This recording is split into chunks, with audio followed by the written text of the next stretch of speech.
Olá, seja bem-vindo mais uma vez ao A Crítica Notícia. A gente já começa essa edição indo direto a Brasília falando de uma mega operação da Polícia Federal que envolveu cooperação internacional e essa operação conseguiu desarticular um esquema de tráfico de armas que vinham do Paraguai para abastecer as facções criminosas aqui do Brasil. Pois é. Para se ter uma ideia, mais de 43 mil armas foram traficadas por meio desse esquema criminoso. Igor Damasceno de Brasília tem os resultados dessa operação e a gente já pergunta para o Igor, que está no nosso telão. Muito boa noite para você. Quais os principais alvos dessa operação, Igor? Alex, boa noite a você, também a Rose, boa noite a todos que nos acompanham ao vivo aqui no nosso A Crítica Notícia. Essa operação foi deflagrada pela Polícia Federal a mando do ministro da Justiça e Segurança Pública, Flávio Dino. Só para a gente ter uma ideia, aqui no Brasil, 5 pessoas foram presas. São pessoas que, de acordo com as investigações, estão ligadas às grandes facções criminosas que assolam a segurança pública de todo o país. 17 mandados de busca e apreensão foram cumpridos somente aqui no Brasil. As investigações da Polícia Federal apontam que essas armas, cerca de 43 mil encontradas pela Polícia Federal, elas eram compradas de países da Europa. Essas compras ilegais iam direto para o Paraguai. E ali, essas armas todas eram raspadas, tinham a numeração raspada justamente para dificultar a identificação por parte da polícia. Já com essas armas adulteradas, elas eram enviadas para a fronteira com o Brasil e ali revendida para terceiros. Eram essas as pessoas que tinham a tarefa de repassar essas armas para líderes de facções criminosas, principalmente dos estados de São Paulo e do Rio de Janeiro. A Polícia Federal conseguiu apreender cerca de 43 mil armas e a Justiça autorizou o bloqueio de 66 milhões de reais em bens dos líderes dessas facções criminosas. As investigações apontam que, ao ano, essa facção movimentava algo em torno de R$ 1 bilhão com esse esquema ilegal de tráfico de armas internacionais. O ministro da Justiça falou sobre essa cooperação da Polícia Paraguaia e até mesmo da Interpol. Vamos ouvir.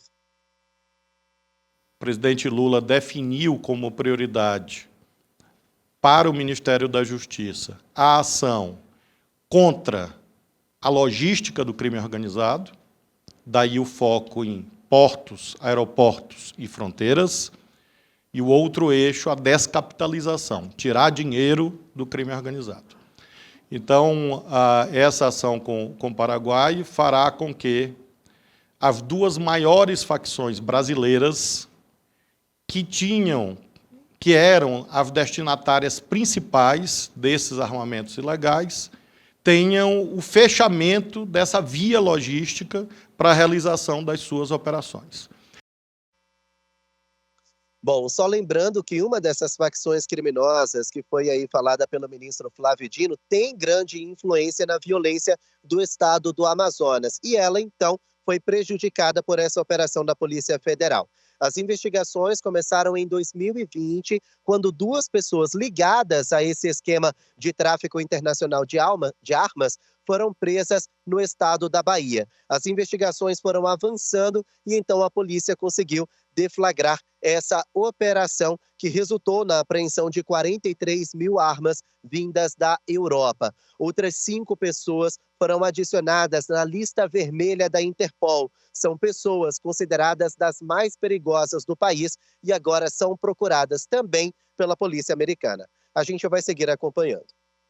Obrigada, Igor, pelas suas informações. Até daqui a pouquinho, né? Não podemos esquecer das nossas fronteiras também, né? Principalmente aqui no Amazonas, que a situação é bem complicada. Pois é, e a gente torce, né, para que haja uma redução expressiva da criminalidade, principalmente dos homicídios, já que essas armas são muito utilizadas para matar pessoas que estão devendo ao tráfico. Mas a gente vai mudar de assunto, mas não vai deixar de falar de violência. Vamos para o estado do Pará. Por lá, agentes da FUNAI e da Polícia Rodoviária Federal foram alvo de um atentado na noite desta segunda-feira. Um dos agentes ficou ferido e agora a Polícia Federal vai investigar a ação criminosa. Ao vivo, direto de Santarém, no Pará, a gente vai conversar com Paulo Ricardo para saber sobre mais esse episódio de violência em área indígena, né, Paulo? Como é que aconteceu esse atentado? Conta pra gente. Boa noite, Rose. Boa noite, Alex. Boa noite a todos que estão nos acompanhando neste momento. Esse atentado ele aconteceu, como bem disse o Alex, na noite de ontem, lá na terra indígena de Apitereu, onde acontece desde o mês de outubro deste ano a operação de desintrusão para a retirada de pessoas não indígenas, não só do território de Apitereu, mas também como de Pacajá, bem próximo ali na região sudoeste do estado do Pará. Segundo informações, os dois carros, um deles do carro oficial da Polícia Rodoviária Federal, estava fazendo patrulhas pela região quando foram surpreendidos por diversos disparos de arma de fogo. Os disparos pegaram tanto na viatura da Fundação Nacional dos Povos Indígenas, numa viatura branca, quanto também na viatura caracterizada da Polícia Rodoviária Federal. Os agentes revidaram a injusta agressão até o cessar-fogo que vinha da direção do mato. A chegada do apoio contou também com policiais federais que estavam ali em patrulha. Uma das pessoas foi atingida, foi um funcionário da Fundação Nacional dos Povos Indígenas que foi alvejado na perna e foi encaminhado após a chegada do reforço até o hospital do município de Marabá.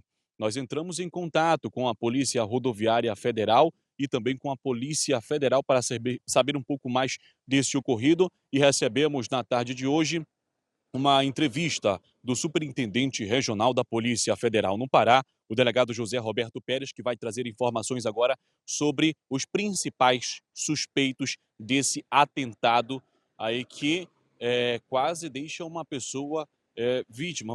Tiveram vítima, né? A pessoa que foi alvejada, mas por pouco aí essa pessoa, esse funcionário da FUNAI, não tem graves ferimentos. A gente vai ouvir agora o superintendente. Olha, a Polícia Federal já instaurou um inquérito e a suspeita recai sobre os grandes exploradores da terra indígena Apitereu, que são os garimpeiros, os madeireiros e, principalmente no caso da terra indígena Apitereu, os grandes criadores de gado. Estima-se que no começo da desintrusão da terra indígena Apitereu havia naquela terra 60 mil cabeças de gado em terras, em pastos ilegais, fazendas ilegais dentro da terra indígena Apitereu. É importante frisar que esse processo de desintrusão acontece desde o dia 2 de outubro, quando a operação foi deflagrada. Essa operação é coordenada pela Presidência da República e conta com a participação de órgãos como a Fundação Nacional dos Povos Indígenas, a FUNAI, a Polícia Rodoviária Federal, a própria Polícia Federal, a Força Nacional, dentre outros órgãos. Ainda na semana retrasada, um grupo de senadores desembarcou nas terras indígenas de Apitereu para acompanhar de perto a situação. Dentre eles estava o senador que é relator da CPI das ONGs, o senador Plínio Valério, que esteve de perto junto com senadores do estado do Pará, porque nas últimas semanas diversos relatos, diversas denúncias também por parte dos próprios moradores ali da região de Apitereu também ganharam as redes sociais e até mesmo o próprio parlamento, a Assembleia Legislativa também do estado do Pará por conta dessas ocorrências. Segundo informações, os moradores ali que estão na terra indígena de Apitereu ou então aos redores, eles estão acusando as pessoas, os agentes públicos, de uma injusta agressão. Só que a gente insta a salientar que essa é uma operação que foi deflagrada pela Presidência da República, por meio da Secretaria da Presidência da República e conta com o apoio de outros órgãos também de segurança. Além do processo de desintrusão, o IBAMA intensificou também as ações de combate ao desmatamento na área de Apitereu desde o ano de 2019. Pois, como bem disse o superintendente, é uma região com uma grande evidência e uma grande quantidade ali de plantios de soja e também para a criação de gado. Agora eles estão intensificando essa ação de desintrusão da terra indígena de Apitereu, homologada desde o ano de 2007. A gente vai continuar em cima desse caso para saber o que vai acontecer nos próximos dias, porque a Polícia Federal, Rodoviária Federal, FUNAI estão nas terras indígenas Apitereu para comandar esse processo de desintrusão que já dura mais de 2 meses. Alex, Rose, eu volto com vocês. Você quer ficar por dentro de tudo que acontece na nossa programação, ser avisado quando a gente postar um vídeo novo? Então se inscreve no nosso canal, não esquece de ativar o sininho e vem fazer companhia com a gente aqui no canal.